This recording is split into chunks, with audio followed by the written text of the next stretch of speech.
အားလုံးပဲမင်္ဂလာပါဒီနေ့ကျွန်တော်ပြပြီးမှာကြတော့ passport ကျူကတင်နေပေါ့နော်ဒီ2026မှာဘာပြောင်းလဲသွားလဲပေါ့ဆိုတော့အရင်ပထမကျွန်တော် video လေးတွေတော့တင်ထားမှုတာတော့ရှိရယ်2024လောက်ကပေါ့ခြိုင်းမှာ draw ကြာပြီဆိုတော့ကျွန်တော်ဒီခြိုင်းမှာဘာကြီးထပ်ပြီးတော့ပြောင်းလဲသွားလဲအစ်စ်ကောဘာကြီးရှိမလဲပေါ့နော်ကျွန်တော်အားကြီးတစ်ချက် update လေးဖြစ်သွားအောင်ကျွန်တော်ချက်ပြင်ပြပေးမယ်ဆိုတော့အရင်ဆုံးကျွန်တော် Google ထဲသွားမယ်သွားပြီးသွားလို့ရှိရင် passport မြန်မာလို့ရိုက်ရှာကြည့်လိုက် passport မြန်မာရိုက်ရှာပြီးသွားရဆိုလို့ရှိရင်မြန်မာနိုင်ငံကူလက်မှတ်ထုတ်ပြီးတော့ဒီထဲဝင်လိုက်မယ်မြန်မာနိုင်ငံကူလက်မှတ်လျှောက်ထားရန်ဆိုပြီးတော့ဆိုတော့ကျွန်တော်တို့မလျှောက်ခင်မှာပထမဆုံးအနေနဲ့ကျွန်တော်ပြောချင်တာကကျတော့ကုန်ကျစရိတ် fees ပေါ့နော် fees ကိုကုန်ကျစရိတ်ကိုတည်ဖို့အတွက်ကိုဒီဟိုအောက်ဆုံးတစ်ချက်ဆင်းချလိုက်ပါဆင်းချလိုက်လို့ရှိရင်ဒီမှာ passport တစ်လျှောက်မယ်ဆိုလို့ရှိရင်တော့4000ဝယ်ကြလိမ့်မယ်ဆိုတော့ပျောက်ဆုံးပစ္စည်းလျှောက်မယ်ဆိုလို့ရှိရင်တော့တသိန်းထဲမှာထောင်ကြလိမ့်မယ်ပြီးတော့လို့ရှိရင်တော့ပြည်ပပျောက်ဆုံးကတော့ဒီမှာ$145နဲ့ညီမျှတယ်မြန်မာကျပ်ငွေပါเนาะအဲ့ဒါလောက်ပေးရလိမ့်မယ်ဆိုတော့ passport အမျိုးအစားတွေကအခုကဘာနဲ့လျှောက်မှာလဲအလဲပတ်ဆိုလို့ရှိရင်တော့ PB ပဲတင်မောသားဆိုလို့ရှိရင်တော့ PS လျှောက်ကမယ်CYE PB ဒါတွေကအတုံးနေတယ်PE အတုံးများကြတယ်ပြီးတော့လို့ရှိရင် PG ဆိုတော့အများဆုံးကကျတော့ PB PS PE PG ဆိုတော့ဒီဟာတွေပဲအရင်အသုံးများကြတယ်ဆိုတော့အခုကဘာနဲ့ရှောက်မှာလဲဆိုတာသိကြအောင်အရင်ဆုံးတစ်ချက်စဉ်းစားပြီးတော့မှအခုကအလုတ်ကင်နေသွားမယ်ဆိုလို့ရှိရင် PG ဒါမှမဟုတ်ရှင်အလဲပတ်နဲ့ဆိုလို့ရှိရင် PB ဒါကတော့ကိုယ့်ဘက်တကူရွေးချယ်ပါเนาะဆိုတော့ဟုတ်ပြီကျွန်တော်အလုတ်စပြီးတော့ကျွန်တော်တို့ passport ရှောက်တော့မယ်ဆိုလို့ရှိရင်ဒီမှာရှောက်ထားရန်ဆိုတဲ့နေရာလေးနှိပ်လိုက်နှိပ်ပြီးသွားလို့ရှိရင်ဒီမှာပထမဆုံးအနေနဲ့ကျွန်တော်တစ်ချက်သတိပေးချင်တာကကြတော့ဒီမှာဒီကဆက်ဆိုရဲအစိမ်းရောင်လေးနဲ့ပေါ်လာပြီဆိုတော့မှဒီဟာကဆက်သွားလို့ရတာဆိုတော့ဒီဟာမပေါ်သေးဘူးဆိုလို့ရှိရင်ခဏဆောင်လိုက်စောင့်နေတဲ့လမ်းမှာကို check လုပ်ရမယ့်ဟာတွေကဘာလဲဆိုတော့ဒီမှာရှောက်ထားလို့တဲ့ယုံဆိုတော့အများဆုံးမှားကြတာကဒီရှောက်ထားလို့တဲ့ယုံမှာကိုကရှောက်ချင်တာကမန္တလေးမှာဒါပေမဲ့ဒီ website ထဲကိုဝင်လိုက်ပြီဆိုတာဒီ page ကိုရောက်ပြီဆိုတာ ਨੇ သူ့ရဲ့ default ထားတာကကြတော့ရန်ကုန်တိုင်းကိုထားတယ်ဆိုတော့တော်တော်များများကကြတော့ရန်ကုန်တိုင်းကနေပြီးတော့ကိုရှောက်ချင်တဲ့မှာမန္တလေးဆိုမန္တလေးနေပြီးတော့ဆိုနေပြီးတော့အဲ့လိုရွေးထားတာမရှိဘဲနဲ့ဒီရန်ကုန်တိုင်းပုံစံမျိုးနဲ့ဆက်တင်သွားလိုက်တယ်ဆက်တင်သွားလဲတင်သွားပြီးတော့ဟိုနောက်ဆုံးကြအောင်မှတစ်ချက်သတိထားမိတာတို့တချို့ဆိုလို့ရှိရင် passport ရုံးဝင်တဲ့ရက်ကြမှာသတိထားမိတာမျိုးရှိတတ်တယ်ဆိုတော့တကြောင်မလို့အမှားရင်းမဖြစ်အောင်ကိုကဘယ်ရုံးမှာရှောက်ချင်တာလဲရှောက်ချင်တဲ့ရုံးကိုတစ်ချက်ကြည့်ပြီးသွားလို့ရှိရင်ရန်ကုန်မှာရှောက်ချင်တယ်ဆိုရန်ကုန်မန္တလေးမှာရှောက်ချင်တယ်ဆိုမန္တလေးဆိုတော့ရွေးလိုက်ရွေးပြီးသွားလို့ရှိရင်ကျွန်တော်ကရန်ကုန်မှာရှောက်မယ်ဆိုရန်ကုန်ပြီးသွားလို့ရှိရင်ရှောက်ထားလို့ရဲ့ဥယျာဉ်ဘယ်နေရောက်ရှောက်မှာလဲကိုတယောက်တည်းပဲလားမိသားစုဝင်တွေပါအောင်ပါလားဆိုတော့ကိုတယောက်တည်းပဲဆိုလို့ရှိရင်တစ်ကိုရွေးလိုက်မိသားစုဝင်တွေဆိုလို့ရှိရင်နှစ်ကိုရွေးလိုက်เนาะဆိုတော့ကျွန်တော်လောဆယ်တယောက်ပဲရွေးလိုက်မယ်ရွေးပြီးသွားလို့ရှိရင်ဒါကကိုအမြဲသုံးနေတဲ့ email ရှိရဆိုလို့ရှိရင် email ထည့်ပေးလိုက်ပါ gmail.com ဆိုတော့ကိုယ့် email ထည့်ပေးပြီးသွားလို့ရှိရင်ဒါကတော့ကျွန်တော်ရဲ့ email ပေါ့နော်အဲ့ email ကိုထည့်ပေးလိုက်လို့ရတယ်နော်ဒါပေမဲ့အခုရှောက်မဲ့လူတွေကကြတော့ကိုယ့်ရဲ့ကိုယ်ပိုင် email ကိုထည့်ပြီးနော်ဒါကျွန်တော်ရှိ email မှာပြီးရောက်လာမှာဆိုတော့ continue ဆက်သွားလိုက်မယ်ဟုတ်ပြီ continue ဆက်သွားလိုက်လို့ဒီစာမျက်နှာကြီးမြင်တယ်ဒီ reference number ကြီးပေါ်လာပြီဆိုလို့ရှိရင်တော့ဒါစပြီးလုပ်လို့ရပြီဆိုတော့ဒီမှာပထမဆုံးတစ်ချက်သတိထားမှာကြတော့ကျွန်တော်ဒီဘက်ချက်မှာအနီရောင်အဆက်လေးရှိတယ်ဆိုတော့အနီရောင်အဆက်လေးကဘာလဲဆိုတော့မဖြစ်မနေဖြည့်ပြီးရွေးချယ်ပြီးရမယ်အချက်လက်တွေဆိုတော့ဒီထဲမှာဘာကြီးပါလဲဆိုတော့ရှောက်ထားလို့ရတဲ့အမျိုးအစားရှောက်ထားလို့ရတဲ့အမျိုးအစားဆိုလို့ရှိရင်ကျွန်တော်တို့ကအခုဘာရှောက်မှာလဲ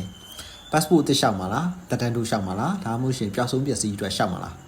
ဆိုတော့ passport အသစ်ရှောက်မှာဆိုလို့ရှိရင်လည်းအသစ်ရှောက်ကိုရွေးလိုက်တက်တန်းတို့ဆိုလို့ရှိရင်လည်းကိုကစာအုပ်တက်တန်းကုန်သွားတာမလို့တက်တန်းပြန်တိုးမယ်ဆိုလို့ရှိရင်လည်းတက်တန်းတိုးကိုရွေးပျောက်ဆုံးပစ္စည်းကိုရွေးဒါကကိုကဘာလို့ရှင်လဲလှုပ်ရှင်တဲ့ပုံမှာမူတည်ပြီးတော့ရွေးပါနော်ဆိုတော့ပျောက်ဆုံးပစ္စည်းဆိုတော့မှပျောက်ဆုံးပစ္စည်းဆိုလို့ရှိရင်ထားလိုက်ပါတော့အရင်ပြီးခဲ့တဲ့တစ်ပတ်လောက်ကမှပျောက်ဆုံးသွားတယ်ပြီးခဲ့တဲ့တလားလောက်ကမှပျောက်ဆုံးသွားတယ်အခုမနေ့ပြန်ကြလို့ရှိရင် passport ပျောက်ဆုံးပစ္စည်းသွားလုပ်မယ်ဆိုရင်အဲ့လိုမျိုးတော့မရဘူးဆိုတော့ဂျားထဲမှာ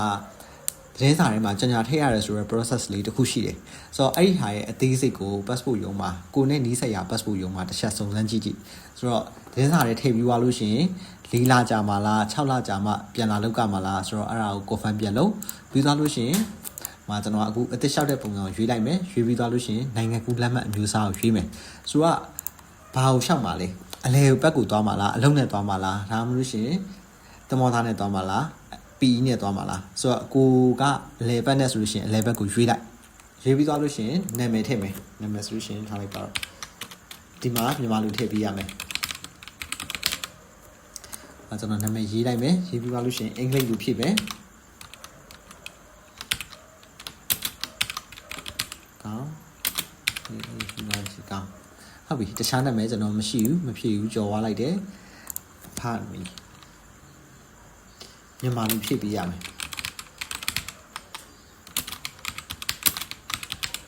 နော်အဖာမီထည့်မယ်အရင်တော့ဆိုလို့ရှိရင်အဖအမေကမြန်မာလူပဲပါတယ်အခုနောက်ပိုင်းကျတော့အဖနာမည်ကိုအဖေနာမည်ကိုအင်္ဂလိပ်လိုပြောင်းပြီးတော့ထည့်ပြီးလာကြတယ်ဆိုတော့အဓိကဒီဟာကဘာကြောင့်မလို့ပြောင်းသွားရလဲဆိုတော့ကိုယ့်ရဲ့ passport ရချင်းပြန်ရှာတဲ့ခါကြလို့ရှိရင်စလုံးပေါင်းတွေမှားကြလို့ဆိုတော့သူကအကြောင်းမလို့အင်္ဂလိပ်လိုပါသူကပြောင်းပြီးထည့်ခိုင်းတာဆိုတော့နောက်ပြီးတော့အမေနာမည်ထည့်မယ်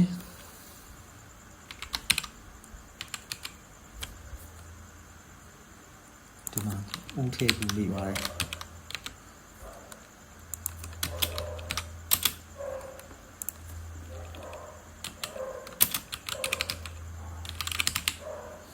ဆိုတော့မွေးတဲ့ရက်ဒါမဖြစ်မနေရွေးပေးရမယ်နော်ကိုယ့်ရဲ့မွေးသက် grade ကဘယ်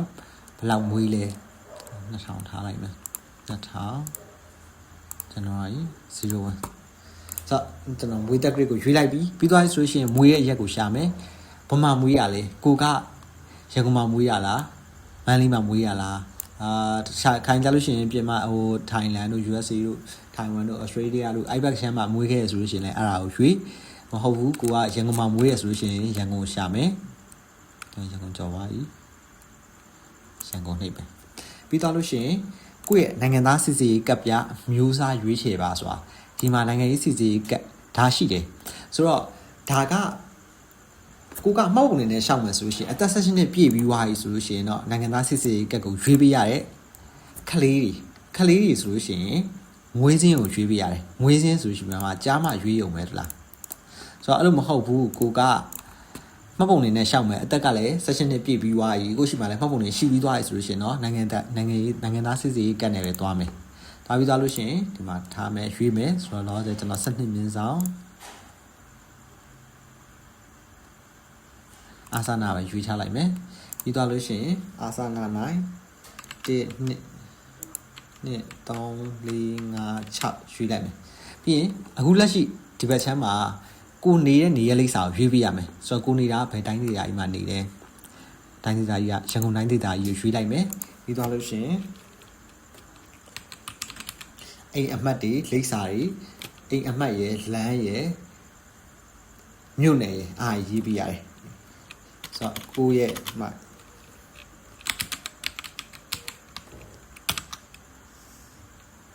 ရင်းစိန်မှဆိုရှင်ရက်ကွက်ပေါ့နော်ကွက်ရက်ကွက်အဲ့လိုမျိုးဖြည့်ပေးရတယ်ဒါမှမဟုတ်လို့ရှိရင်လည်းဒီအရှိနာမှာအိမ်အမှတ်1 2 3ပြီးရင်ရင်းစိန်ပြီးရင်ဘာရက်ကွက်ဘာလန်းအဲ့လိုမျိုးကအစအကုန်ဖြည့်မယ်ဆိုရှင်ဖြည့်လိုက်လို့ရတယ်ပြီးသွားလို့ရှိရင်ဒီမှာဖုန်းနံပါတ်ထည့်ပေးရတယ်ဖုန်းနံပါတ်ဆိုရှင်လည်း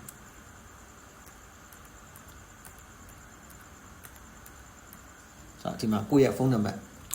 ထည့်ပေးမယ်ပြီးသွားပြီဆိုရှင် email ဆိုရှင်လည်း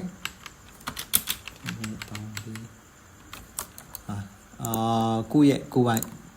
သုံးတဲ့ email လေးကိုထည့်ပေးလိုက်ပါเนาะထည့်ပေးပြီးသွားလို့ရှိရင်ဒီအောက်မှာထင်ရှားတဲ့အမှတ်သားဆိုတာကမှတ်ပုံနေထဲမှာပါတယ်ဆိုတော့မှတ်ပုံနေထဲမှာထင်ရှားမှတ်သားကဝဲပါမဲရှိတို့ရာပါမဲရှိတို့အမာရွတ်ရှိတို့ဘာလို့အဲ့ဒါကိုပြောတာเนาะဆိုတော့ရှိတိုင်းမယ်ဝဲပါမဲရှိကျွန်တော်အိုင်တိုင်းရေးလိုက်မယ်ပြီးသွားလို့ရှိရင်ရက်မြင့်က9ပြီ9လက်မှတ်ပြီးရင်မျက်လုံးအယောင်နဲ့စပင်းအယောင်အားကြတော့မြန်မာနိုင်ငံသားအများစုကအနက်ပဲပြီးရင်လူမျိုးကိုယ့်ရဲ့လူမျိုးရွေးမယ်ဒီမှာပြီးသွားလို့ရှိရင်ကိုကဘာသာကူးကွယ်တာလဲကိုယ့်ရဲ့ကူးကွယ်တဲ့ဘာသာကိုရေးပေးရမယ်ပြီးရင်ပညာရေးချင်းဆိုလို့ရှိရင်လည်းကိုယ့်ရဲ့ပညာရေးချင်းမှန်ဖြည့်လိုက်လို့ရတယ်ကျွန်တော်တော့10ရင်းအောင်ပဲဖြည့်လိုက်ပါမယ် လက်ရှိအလုပ်ကိုင်မှာအခုကကိုကဘာလုပ်နေလဲကုမ္ပဏီဝန်ထမ်းလားအပြင်မှာဈေးရောင်းလားဒါမှမဟုတ်ရှင်အပြင်မှာပဲတခုခုကုန်ရောင်းကုန်ဝယ်လုပ်တာလားဆိုတော့အဲ့ဒီဟာကိုကိုယ့်ရဲ့အလုပ်ကိုင်ဖြည့်ပေးရမယ်အခုလောဆိုကျွန်တော်တို့ကုမ္ပဏီဝန်ထမ်းဆိုတော့ကုမ္ပဏီဝန်ထမ်းပဲရေးလိုက်ပါမယ်တာယာတိကိစ္စကဘာအတွက်သွားမှာလဲမှာဆိုရှင်အလဲပတ်ပြီးရင်ရှောက်ထားတဲ့နိုင်ငံကဘယ်သွားမှာလဲဆိုတော့ဒါကတော့အကြမ်းမဖြစ်မနေဖြည့်ပေးရမယ်ဒီအနီရောင်လေးတော့မပါဘူးဒါပေမဲ့လိုအပ်တယ်ဆိုရှင်တော့ဖြည့်ရင်ဖြည့်ထားလိုက်ပါနော်ကျွန်တော်တို့ထိုင်းနိုင်ငံပဲဖြည့်လိုက်ပါမယ်ပြီးရင်ကိုကအရင် passport ရှောက်ထားဖို့တာရှိတယ်ဆိုလို့ရှိရင်ဒီအောက်မှာနိုင်ငံကူးလက်မှတ်အမှတ်ဆိုတာဖြည့်ပေးရတယ်ဆိုတော့ကိုက passport ရှောက်ထားဖို့တာမရှိဘူးဆိုလို့ရှိရင်တော့ဒီလက်မှတ်အမှတ်တွေထုတ်ပေးရရက်စွဲဆိုတာ issue date ကိုပြောရပါတော့လက်မှတ်အမှတ်နဲ့ issue date ကိုဖြည့်စရာမလိုဘူးအရင်ပထမလုပ်ဖို့တာရှိရဆိုလို့ရှိရင်တော့ passport လုပ်ဖို့တာရှိရဆိုလို့ရှိရင်တော့မဖြစ်မနေဖြည့်ပေးရမယ်ဆိုတော့ပြီးသွားပြီဆိုလို့ရှိရင်အကောင်လုံးအခုလောဆယ်ကျွန်တော် passport ရှောက်ဖို့တာမရှိဘူးဆိုတဲ့ကြောင့်မို့ရှောက်ထားဖို့ခြင်းမရှိပါဆိုတာရွေးလိုက်မယ်ရွေးပြီးသွားလို့ရှိရင် add to list ဆိုတာလေးရှိတယ်အားလေးနှိပ်လိုက်ပြီဆိုလို့ရှိရင်ဒီနားမှာဖြည့်သွင်းထားတော့လူစီရင်ဆိုတာလေးပေါ်လာတယ်ဆိုတော့ဟုတ်ပြီကောင်းဒီကျွန်တော်ဖြည့်ထားတဲ့ဟာတွေကောင်ကမှန်ဆိုတာတစ်ချက်အကြမ်းမြင့်လေးပြန်စစ်လိုက်မယ်ဒီနားလေးမှာမှားနေရရှိရဆိုလို့ရှိရင်တစ်ခါပြင်မယ်ဟုတ်ပြီမမှားဘူးဒီမှာ review ပြန်လုပ်မယ် review ပြန်မလုပ်ခင်မှာတစ်ချက် view site ဟိုကကြတော့ကျွန်တော်ဒီမှာ save to HTML ဆိုပြီးတော့ဒီ file လေးကိုအမြဲတမ်းစေထားပေးပါအဲ့လဲဆိုတော့ဒီ file လေးစေထားပေးတာတကယ်လို့မြန်ကိုကတင်နေနဲ့ error session expiry ဆိုရဲ error တက်လာမျိုးရှိခဲ့တယ်ရှိတော့အစဆုံးနောက်ထပ်2ခါ3ခါပြန်မဖြည့်ရအောင်ပြန်ဒီ HTML file လေးနဲ့ပြန်ပြီးတော့ data တွေပြန်ယူလို့ရတယ်ဆိုတဲ့ကြောင့်မလို့ဒီ save to HTML file လေးကိုစေထားပြီးတော့လို့ရှိရင် review and submit ဆိုတာလေးနှိပ်လိုက်နှိပ်ပြီးသွားပြီဆိုလို့ရှိရင်ဒီမှာအကြမ်းမြင်နောက်တစ်ခါပြန်စစ်မယ်ဝယ်ပါမယ်ရှိပါညာအကုန်လုံးဟုတ်ပြီချက်လက်များအားလုံးစစ်ဆေးပြီးမှန်ကန်ပါသည်ဆိုတာလေးကိုအမှတ်ချလိုက်မယ်ပြီးရင်ဒီအောက်မှာဒီ success ဆိုတာအစိမ်းရောင်လေးနဲ့ဒီ Cloudflare ပုံစံမျိုးလေးနဲ့ဒီအစိမ်းရောင်လေးပေါ်ပြီးဆိုလို့ရှိရင်ရပြီ submit file နှိပ်ချလိုက်ပြီးရင်ခဏတော့စောင့်ပါတယ်ဆောင်ပြီးွားလို့ကြာပြီးပြန်ရလာပြီဆိုလို့ရှိရင်ကျွန်တော်ငွေချေဖို့အတွက်ကိုကျွန်တော်ဆက်ပြီးပြပေးမယ်ဆိုတော့အရင်ပထမကျွန်တော်ငွေချေဖို့အတွက်ကိုဘယ်လိုလုပ်ကလဲဘယ်လိုဟိုဟာပြစ်ကလဲဆိုတော့ဗီဒီယိုလေးတင်ထားတာလေးပဲရှိတယ်โอเคဟုတ်ပြီဒါဘာလို့ကြာတာလဲတခါကြာလို့ရှိရင်တော့တော်တော်ကြာတယ်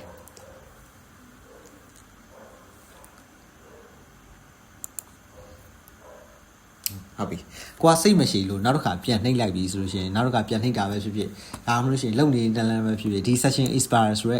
error အဲ့ session expire ဆိုရဲ error လည်းခဏတက်လာတယ်ဆိုတော့သူကလည်းဒီမှာပြောထားတယ် save to HTML file ခလုတ်ကိုနှိပ်ပြီးတော့တိမ်းပြီးတော့ဘူလာစာမျက်နှာပြန်လည်ဝင်ရောက်ပြီးတော့ရခင်ဖြည့်လက်စာ form ကပြန်လည်ဖြည့်သွင်းပေးပါဆိုပြီးတော့ဒါပေမဲ့အခုနောက်ပိုင်း error ခုနကတော့ကျွန်တော် error ရှိတယ်လို့ပြောရတယ်နော်ဒါပေမဲ့တကယ်တမ်း accurate ကဒီမှာတက်လာအဲ့အဆင့်ကိုကျော်သွားတယ်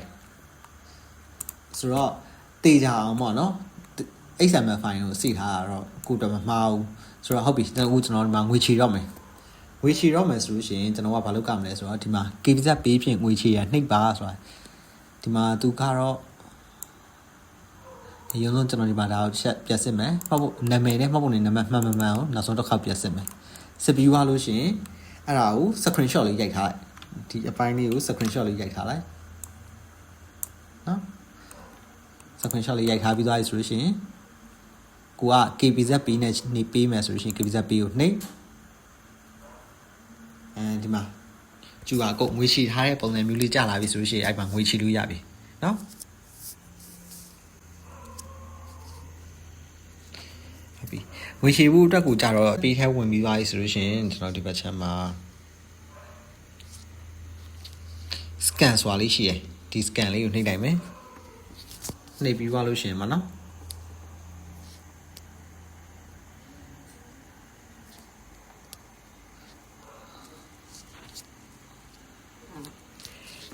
မှာဟုတ်ပြီဒီမှာငွေပေးချင်ရအောင်ဆိုတာလေးနှိပ်လိုက်ပြီဆိုလို့ရှိရင်နောက်ဒီမှာပေးနှောင်းဆိုတာလေးပေါ်လာတယ်အဲ့ပေးနှောင်းလေးကိုနှိပ်လိုက်ပြီဆိုလို့ရှိရင်ကျွန်တော်မှငွေချေဖို့အတွက်ကိုတစ်ခါတန်းကျလာတယ်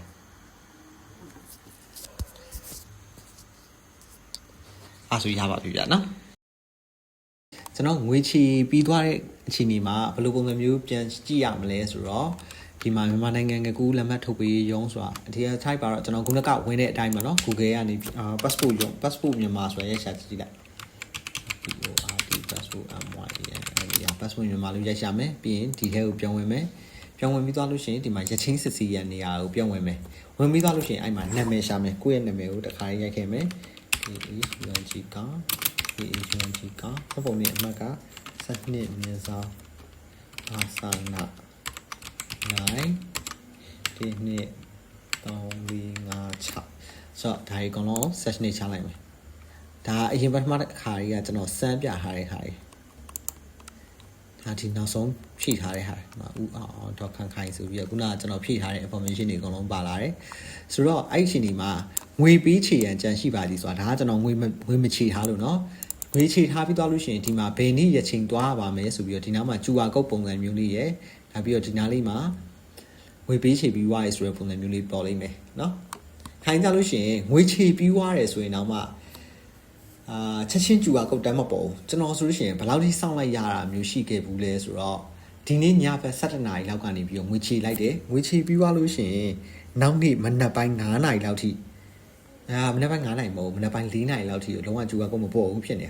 ဆိုတော့ကျွန်တော်တည်ရင်တို့တော့ချက်စစ်ကြည့်လိုက်တယ်စစ်ကြည့်တော့မပေါ်သေးဘူးမနက်ကျရင်တော့ပေါ်မှာပါဆိုမနက်6:00 နာရီလောက်ကြာမှနောက်တစ်ခေါက်ပြောင်းဝင်ကြည့်တော့အဲ့ချိန်ကျမှကျူကကုတ်ကပေါ်နေတာဆိုတော့အဲ့ချိန်မှာငွေချေပြီးွားရဆိုလို့ရှိရင်တော့ဒီငွေပေးချေရန်ကြံရှိပါသည်ဆိုရဲစာတော့မပေါ်တော့ဘူးဆိုတော့တစ်ခါကြလို့ရှိရင်စိတ်ပူနေမှာဆိုလို့ငွေရတစ်ခါချေပြီးသွားပြီဒါပေမဲ့ကျူကကုတ်ကြီးကြမလားဒီလိုနိုင်ဘက်လဲကြော်နေပြီတနားရီလဲကြော်နေပြီဆိုတော့အဲ့လိုမျိုးလဲဖြစ်တတ်တယ်ဆိုတော့ကြောင့်မလို့ကျွန်တော်အကြံပေးချင်တာကကြတော့ငွေချေပြီးွားရဆိုလို့ရှိရင်တနားရီအလွန်ဆုံးပေါ့နော်အလွန်ဆုံးတနားရီ2နာရီလောက်စောင့်ကြည့်လိုက်မရဘူးဆိုတော့မှနောက်တစ်ခေါက်ဒီလိုပုံစံမျိုးနောက်ထပ်1နာရီ2နာရီလောက်ထပ်ချပြီးသွားလို့ရှိရင်နောက်တစ်ခေါက်ပြန်စစ်ကြည့်လိုက်အဲ့လိုမျိုးချပြီးတော့စစ်ကြည့်ရမှာပဲပုံမှန်ကတော့အဲ့လောက်ထိတော့မကြာတတ်ဘူးပုံမှန်ကအလွန်ဆုံးကြာ9မိနစ်နဲ့10မိနစ်15မိနစ်ဒါအကြာဆုံးပဲဒါပေမဲ့တစ်ခါလေး error တက်တာမျိုးဒါမှမဟုတ်ရှင်စာပါကြက်နေရမျိုးကြုံတာမျိုးရှိရဆိုလို့ရှိရင်တော့အဲ့လောက်ကြာသွားမျိုးဖြစ်တတ်တယ်တကယ်လို့ passport ကျူဟာတင်တဲ့နေရာမှာအခက်ခဲတစ်ခုရှိခဲ့သည်ရှိတော့ဒါမှမဟုတ်ရှင်အဆင်မပြေခဲ့လို့တစ်ခုမေးချင်တာရှိတော့ဒီအခုပြထားတဲ့ Telegram account ကိုလာဟိုင်းလိုက်เนาะလာဟိုင်းပြီးတော့မီးတစ်ချက်မီးထားလိုက်ကျွန်တော်ကတော့အလုပ်ပြန်လာတဲ့အချိန်8နာရီဝန်းကျင်အဲ့လောက်ကြာမှာပဲကျွန်တော်စာပြန်ပြီးနိုင်မှာဆိုတဲ့အကြောင်းလို့အချိန်ညမှာကျွန်တော်စာပြန်ပြီးပါမယ်เนาะ